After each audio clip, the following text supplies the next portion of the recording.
The galaxy was huge, cold, and full of powerful empires. Many species existed among the stars, but only one empire ruled with unmatched fear. It was called the Commonwealth, and its ruler was Queen Serana. She was not born into weakness. She climbed her way through war and blood. Her soldiers followed her orders without question. Her enemies surrendered before she spoke. Her name alone ended rebellions. For most citizens of the galaxy, the Queen was like a storm. She was beautiful, strong, and deadly. She never smiled in public, never laughed, never looked weak. Every holoscreen showed her in shining armor, holding the royal staff, surrounded by guards with silver weapons. Her speeches were short and cold. The galaxy obeyed because the galaxy feared her. No writer dared to speak about her past. No historian commented on her heart. Scholars only wrote about her victories, her rules, and her punishments. The Queen to them was a machine built for power. Nobody imagined she could feel anything other than anger or pride. That was the rule. That was the culture. And that was what kept everyone alive, but far away from her capital city, on a small blue planet named Earth. There lived a young historian named Elias. Humans were new to the galaxy, late arrivals to the great game of power.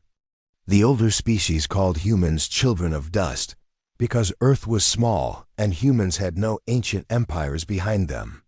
They did not have huge fleets of warships or armies of genetically engineered soldiers. What they had was something different. They had curiosity. They had hearts that cared too much. And most importantly, they wrote about everything. Elias was small, thin, with tired eyes and messy brown hair. He lived alone in a quiet apartment filled with old books and glowing tablets. His job was simple. He translated alien texts into human language for universities. It was boring and peaceful. But Elias did not choose that job for money. He chose it because he loved stories. He believed every leader, every war, every hero, and every villain had a story hidden behind their skin. For him, stories were windows into souls. One day, while reading official Commonwealth reports, Elias noticed something strange. The Queen rarely used the word I, she always used we. It was always we command, we declare, we decide. Elias paused and asked himself, why does she hide herself inside we? A machine would not care. A weapon would not hide. A person would. That single detail opened a door in his mind. He started researching Queen Serana. Not her victories or her punishments, but her childhood, her family, her sacrifices. He read writings from alien ambassadors who met her long ago. He collected interviews from soldiers who guarded her palace. He studied old battle footage and slowed it down, watching her eyes during moments of silence. The more he learned, the more he felt something heavy in his chest. She was lonely. Not the lonely of a child without friends, but the lonely of a mountain that stands alone above clouds. Elias saw it in her eyes during negotiations, in the way she avoided the camera after battles, in the way she walked past her generals with no emotion. She carried weight, but no one wrote about it. No one cared to. The galaxy didn't want a queen who cried or doubted. They wanted a perfect ruler who kept the stars quiet. Elias could not accept that. He felt pain for her. He wanted the galaxy to understand her as a person, not as a weapon. So he sat at his small desk for many weeks and wrote a book. He called it, The Queen Who Carried the Sky Alone. It was not a book about power. It was a book about burden. It described her wars as if they were wounds. It wrote about her decisions as if they were sacrifices. It imagined her late at night, after battles, staring at the sky with no one beside her. Other humans read drafts and cried. They did not know why, but they felt her sadness through Elias's words. They felt the weight of a crown made of iron and expectations. The book spread quietly among human cities. Scientists, students, and diplomats whispered about it. It felt dangerous, but it felt true. And then, without warning, The book escaped Earth. Someone uploaded it to a galactic network. Aliens began reading it in secret. And that was the moment when everything changed. Because Elias had written what everyone else was too afraid to even think. The moment the book left Earth, the galaxy shivered. Alien scholars, diplomats, and officials began whispering in fear. He described her emotions, one ambassador hissed to another, her long fingers trembling. He wrote about her grief. How dare a human do this? Another scholar slammed his datapad, muttering curses under his strange, clicking tongue. Across the Commonwealth, panic spread like fire through dry grass. The Queen's advisors were the first to react. They gathered in the marble halls of her palace, speaking quickly, voices rising in alarm. "Your Majesty," one said, bowing low, "the human historian has insulted you. He has written about your loneliness, your doubts. This is dangerous. This is unacceptable. We must destroy him. We must destroy the book. We must make an example." The generals were louder. "Crush them." They shouted. "Send fleets to Earth. Burn their libraries. Show the galaxy that no one mocks the Queen." The nobles nodded, their faces pale but eager for revenge. Every political strategy was discussed, every plan more violent than the last. And yet, the Queen did not speak. She did not move. Far away, on his quiet planet, Elias read the news alerts and reports. He was calm, almost too calm. He did not smile. He did not panic. Humans were fragile, some said, but Elias believed in the truth. He knew that words could be stronger than fleets, sharper than swords. He had written the truth, and that was all he could do. The first wave of Commonwealth agents arrived at his apartment the next morning. They were tall, armored, and terrifying. They moved silently, scanning his tiny space for hidden copies of the book. Elias did not hide. He did not resist. He simply closed his eyes for a moment and whispered, "I wrote what was true. Let them come." When they opened the door, they found a man waiting calmly, sitting at his desk. His hands on the book, they took him without a word. He did not struggle. He did not beg. He did not even plead. Humans were weak, some said, but Elias carried something stronger than fear. He carried honesty. And honesty, in this galaxy, was rare. Meanwhile, the book had traveled faster than anyone expected. Hidden copies appeared on research stations, in private collections, and on encrypted networks. Scientists read it and debated it quietly. Students passed secret pages in university corridors. Even some minor officials who dared to care began whispering, "Perhaps humans see something we cannot." The galaxy was quietly dividing. Some were enraged. Some were afraid. Some were secretly moved. Word finally reached the Queen. She sat on her throne of black stone, her posture perfect, her expression unreadable. Her eyes, sharp as stars, scanned the council chamber. Her advisors waited for her reaction. They expected fire, fury, and order of execution.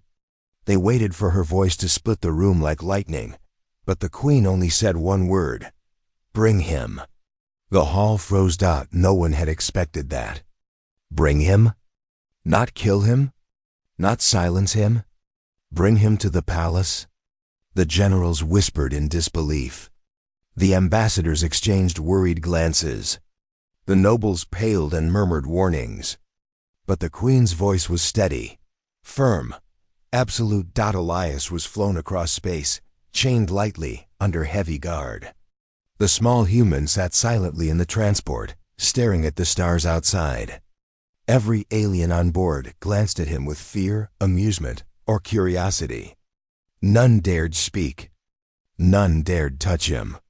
He was a human, yes, fragile and small, but he carried something they could not understand. He carried courage. He carried truth. He carried words that no one else had dared to speak. The closer he got to the Commonwealth capital, the heavier the air felt. Massive silver towers of the city glinted under twin suns. Ships patrolled above, scanning for threats. Drones moved like shadows between the buildings. And at the very top, in the tallest tower, the queen waited. She waited for him. For the first time, Elias understood something. Fear did not control him. Power did not control him. Words controlled him. And now, they would bring him face to face with the most feared ruler in the galaxy. And somewhere deep inside, a strange thought crossed his mind. Perhaps, just perhaps, this human could change the heart of a queen. The transport landed silently on the polished surface of the capital planet. Its silver walls reflected the twin suns, blinding Elias for a moment. He was led down a long corridor lined with statues of past rulers, alien and human, all staring forward as if judging him. The guards' boots echoed against the floor. Every sound made Elias's pulse quicken, but his face remained calm. His heart beat like a drum, but his hands were steady. When they reached the gates of the royal palace, Elias paused. The doors were taller than any building he had ever seen. They were carved from black stone, engraved with symbols older than humanity. He felt the weight of centuries pressing down on him. This was not a place for humans, small and fragile, to stand tall. And yet, here he was, walking toward the most feared ruler in the galaxy. The guards parted, and he entered a hall that seemed endless. Its ceiling stretched beyond sight, glowing faintly with energy lines that pulsed like a heartbeat. Statues of the queen in her armor lined the walls, every one more lifelike than the last. Elias walked past them slowly, noticing the detail, the small curve of her lips in some statues, the tension in her hands, the sorrow in her eyes. He could feel it all. The queen was watching him through time itself, through history captured in stone. At the far end of the hall, the throne room opened. Hundreds of beings, soldiers, nobles, and ambassadors from countless worlds stood frozen, their eyes fixed on him. Their weapons were close, but their attention was closer. They had been told this human was dangerous. And perhaps in some way he was. He carried words no sword could kill. He carried honesty no army could erase. And then, beyond the crowd, the queen appeared. Serana was taller than any human had a right to imagine. Her armor glimmered like liquid metal, black and silver at once. Her eyes, pale and sharp, swept over the hall and stopped on Elias. The guards stiffened. The crowd held its breath. Even the air seemed to still. Elias felt small. He had prepared for everything, the punishment, the anger, the death, but not for the feeling in her gaze. It was like staring at a star, beautiful, cold, and impossible to reach. And yet, it seemed to see everything inside him. Not just his body, but his thoughts, his words, even his heart. "Human," the queen said. Her voice was quiet, but it cut through the silence like a blade. "You wrote what others would not." Why? The hall waited. Everyone expected trembling. Everyone expected excuses. Some even hoped for tears. But Elias lifted his chin and met her eyes. "I wrote what was true," he said. His voice shook slightly, but his words were firm. "I wrote what no one else would. Because everyone fears the queen, but no one sees the person behind the crown. I saw the loneliness. I saw the burden. I saw the nights when no one was with you." A murmur passed through the hall. Soldiers glanced at each other. Nobles frowned. Ambassadors looked shocked. Nobody had dared speak like this before. And yet, Elias spoke with honesty, and it filled the room with a strange energy. The queen's face did not change. Her eyes narrowed, but there was no anger. Not yet. She studied him like one studies a rare creature. "Do you understand the weight you carry, human?" she asked. "Do you understand that your words could destroy empires? That your thoughts could spark war?" Elias nodded slowly. "I understand. But words are not weapons. They are truth. and truth is more powerful than fear. The queen stepped down from her throne, her boots silent on the marble floor. The hall tensed. Guards adjusted their weapons. Diplomats held their breath. Everyone expected violence. But she walked toward him with no haste, no anger. Just presence. A presence that commanded everything yet touched nothing. Elias felt the strange pull of destiny. He was a small human, fragile in the galaxy of giants, yet somehow he had reached her. He had spoken the words no one dared whisper. And now, face to face with Queen Serana, he realized that power was not only in the throne or the armies, it was in courage. In honesty, in seeing the world as it truly was. When she stopped a meter in front of him, the queen looked at him again. For the first time, the hall felt still, not from fear, but from anticipation. Every eye, every heart, waited to see what the most powerful ruler in the galaxy would do with a human who dared speak truth to her dot. And in that moment, Elias understood something he had not expected. Fear had brought him here. Truth had kept him alive. And perhaps, just perhaps, the heart of a queen could be reached with nothing but words. The hall was silent. Every being in the throne room waited, frozen, as if the universe itself had paused. The queen stood just a few steps away from Elias, her armor gleaming under the lights, her eyes sharp and cold. Soldiers tightened their grips on their weapons. Nobles whispered warnings to each other. Alien ambassadors glanced at one another, unsure if this human's fate would be decided in seconds or minutes. But then, something no one expected happened. The queen leaned forward slightly. Her pale eyes locking onto Elias's, her voice was quiet. But it carried across the enormous hall, calm yet commanding. Why? The single word echoed like thunder in the empty spaces of the room. Every mouth stayed shut. Every heart froze. No one dared answer, because no one had ever been brave enough to ask the queen a question. And now she was asking one of her own. Elias swallowed, feeling the weight of the question settle on his chest.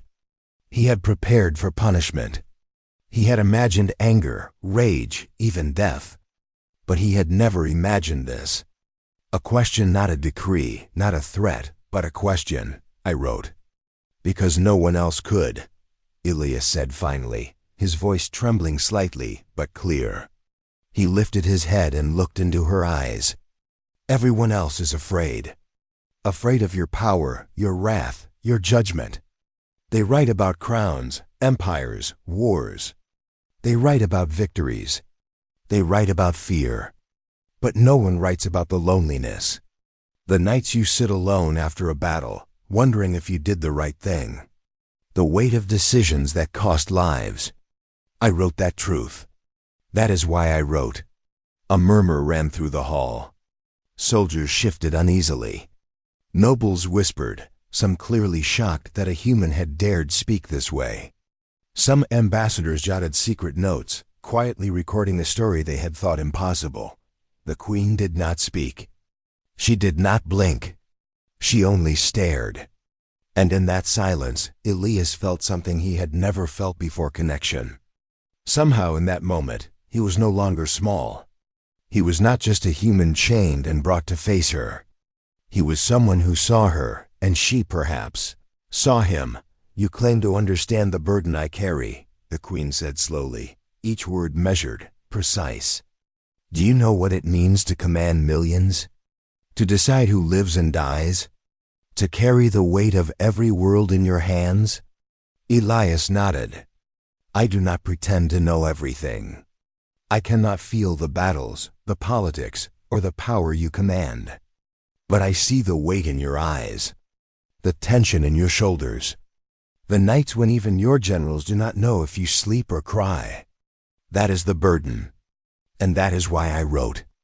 Because the galaxy only sees power. No one sees the person behind it. The queen's lips pressed into a thin line. For a moment, she looked almost human, not the unstoppable ruler, not the storm of the Commonwealth, but just a woman who had been alone too long. She moved closer, her presence filling the hall. Guards stiffened, ready to act. Nobles shifted uneasily. But she did not raise a weapon. She did not call for his death. She only studied him.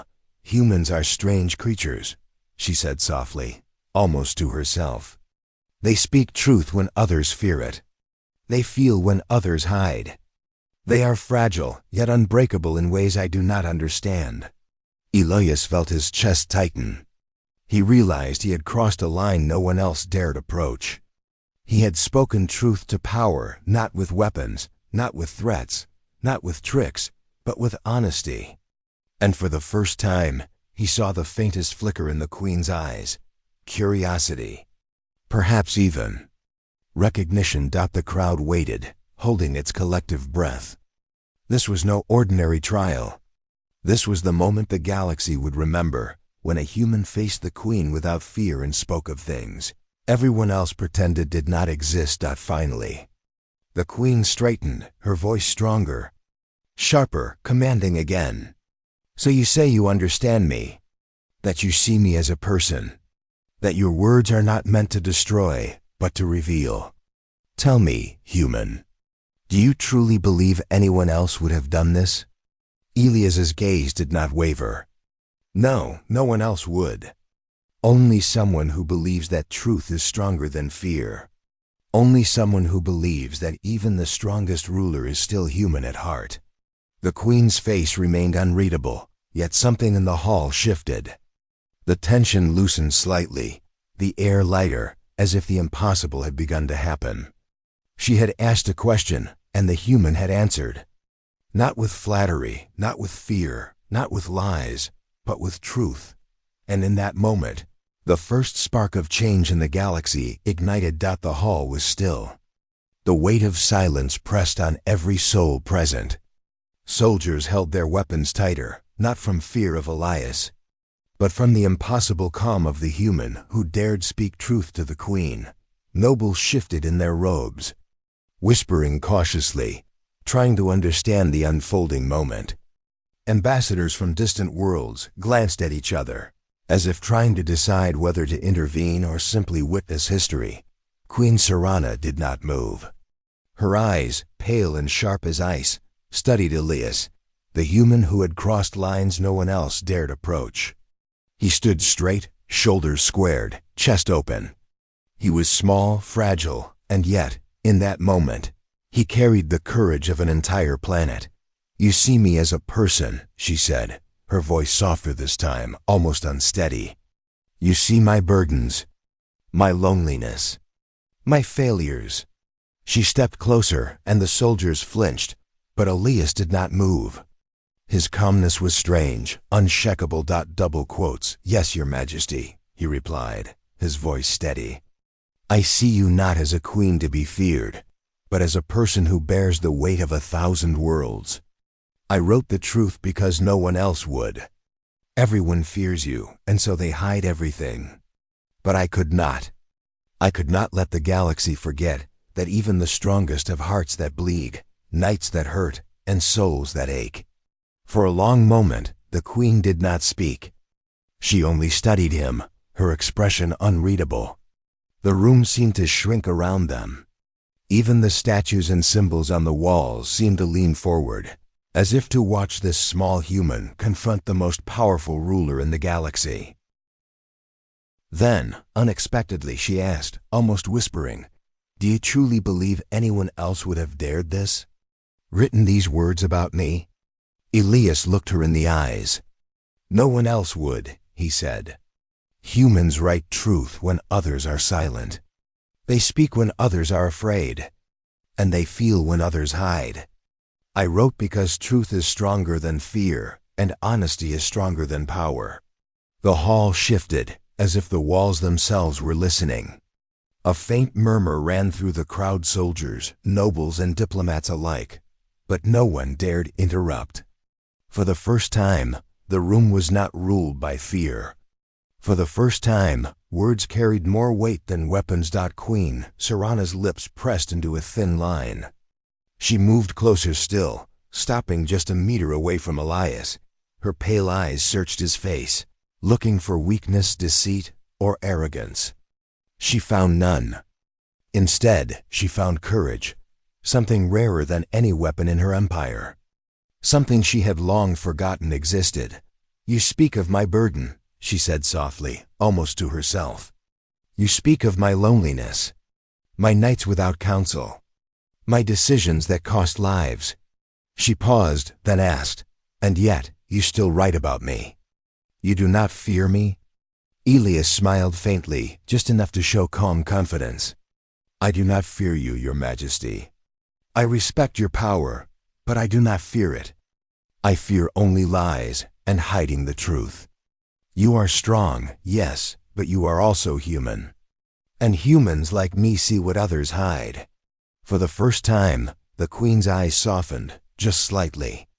Not completely, but enough that it startled everyone in the room.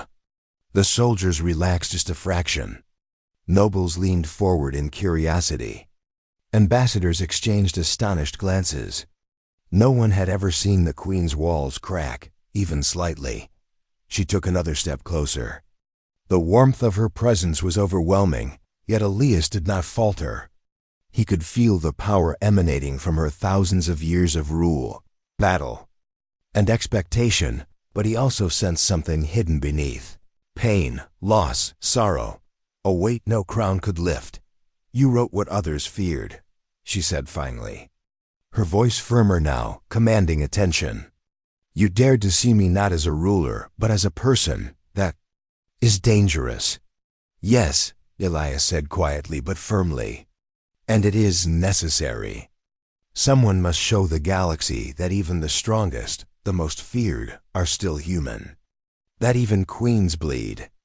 That even rulers ache." The Queen stared at him for a long moment. And then, without warning, she exhaled slowly. The tension in the room eased, just a little, like the first sunbeam breaking through a storm. The impossible was beginning to happen. The most feared ruler in the galaxy was no longer just a shadow. She was something else, a person being seen, acknowledged and understood. And in that hall, the galaxy itself seemed to hold its breath, waiting to see what would come next. The Queen remained close. Her gaze locked on Elias. There was no anger now, only curiosity, a strange, unsettling curiosity that no one in the galaxy had ever seen in Serana's eyes. She had faced rebellions, wars, assassins, and spies. Yet this small human, this fragile creature, held her attention in a way no weapon or diplomat ever could. "Humans are strange," she whispered, almost to herself. "You speak of truth as if it is strength. You show courage where others hide in shadows. Why?" Elias met her gaze steadily. His voice was calm, soft, but carried conviction. "Because the truth matters. Because honesty matters. Because hiding behind fear makes everyone weaker. I wrote what everyone else was too afraid to see. I wrote it so the galaxy would understand you, not as a ruler, but as a person who carries impossible weight every single day." A ripple ran through the hall. Soldiers, diplomats, and nobles alike shifted uneasily. None had dared speak in such a way to the Queen, and now they were forced to witness something unprecedented. Words, not weapons, shaping the moment. The Queen tilted her head slightly, studying him. She looked at the lines in his face, the steady breath, the calmness despite chains and confinement. She wondered, fleetingly, how a human could be so small and yet feel so immense. Perhaps this was what she had long forgotten, the courage that came not from armies, but from honesty and heart. "You dare speak of my loneliness," she said, her voice softening further, "yet you stand here without fear. You honor me instead of bowing or trembling." Her hand hovered near the hilt of a ceremonial blade at her waist, but she did not touch it. There was no need. His courage had disarmed her in a way weapons never could. Elias stepped slightly forward, careful not to overstep, careful not to seem arrogant. "I did not honor you because I fear you. I honored you because the galaxy should see what no one else dares write. People see the crown, the throne, the power. They see the empire, but they do not see the heart that beats beneath it. The nights when decisions weigh too heavily. The moments when the world seems too much for one person to carry alone. For the first time, the Queen's lips curved slightly, a small, almost imperceptible movement. But it was enough to shock everyone in the hall. Some soldiers blinked, unsure if they had imagined it. Nobles whispered to themselves in disbelief. Even alien ambassadors leaned closer, sensing that history was being written before their very eyes. Serana's voice was quieter now, more human than ever before.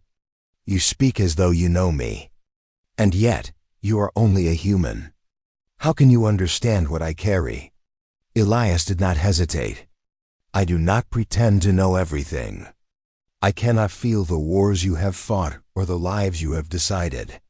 But I can see the signs. The silence when you are alone. The tension in your shoulders. The weight that no army can lift. And I can write it, so the galaxy knows that even the strongest ruler bleeds. Even the most feared leader aches, and even the most powerful heart can be lonely. The Queen studied him. And for a long moment, the hall was silent except for the faint hum of distant energy. She stepped closer again, her towering presence nearly enveloping him. Elias did not flinch. He stood firm, holding her gaze. There was no submission, no fear. Only truth. You have written what no one else dared, she said finally, her voice stronger now, but warmer, tinged with something unfamiliar respect. And you have done it without flattery, without fear, without hope for reward. That is rare. Elias nodded. Truth is rare, Your Majesty. Courage is rare. But it exists. And humans, we try to see it even when others hide it. The Queen exhaled slowly. A subtle change rippled across her face, the tiniest hint of softness, of recognition, of understanding. It was not weakness. It was something greater. Acknowledgement.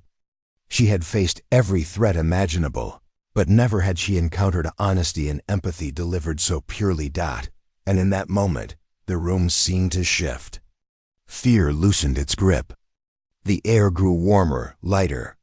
Soldiers lowered their weapons, nobles leaned forward in curiosity rather than suspicion, and ambassadors exchanged uncertain, amazed glances.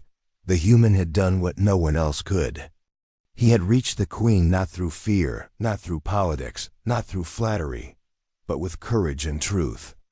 And something deep within Serana stirred a spark of something she had not felt in centuries. Connection.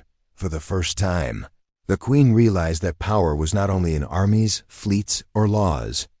Power was in seeing and being seen. And this small human, fragile and honest, had done exactly that. The hall waited in silence, knowing that the impossible was happening. And in the quiet, Elias's words hung in the air like a promise. Even the strongest, the most feared, could be reached by truth. The throne room was silent. Every soldier, noble, and ambassador held their breath. No one had ever seen Queen Serana like this. Not with anger. Not with fury. Not with the cold, untouchable authority that had defined her for centuries. She stood in front of Elias, a human small and fragile, yet unshakable in his courage. And for the first time, she felt something she could not command: curiosity, understanding, maybe even gratitude. You wrote what everyone else feared, she said quietly, her voice carrying through the hall. You spoke truths no one dared whisper.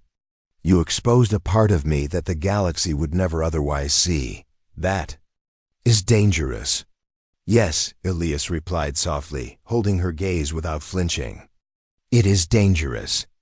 But truth is worth it. Honesty is stronger than fear. The galaxy must see you not as a weapon, not as a ruler to fear, but as a person who carries impossible weight every day. The Queen's eyes softened. A long silence followed. Soldiers shifted, unsure, as if the walls themselves had lost their cold authority.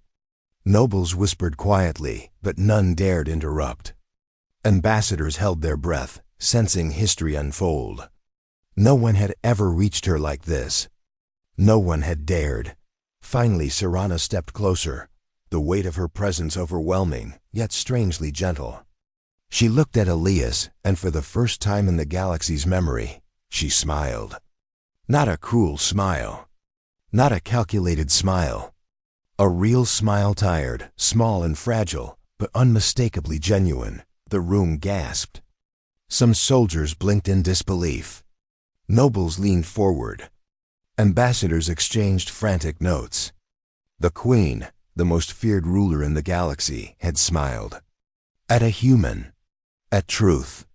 At courage, she exhaled slowly.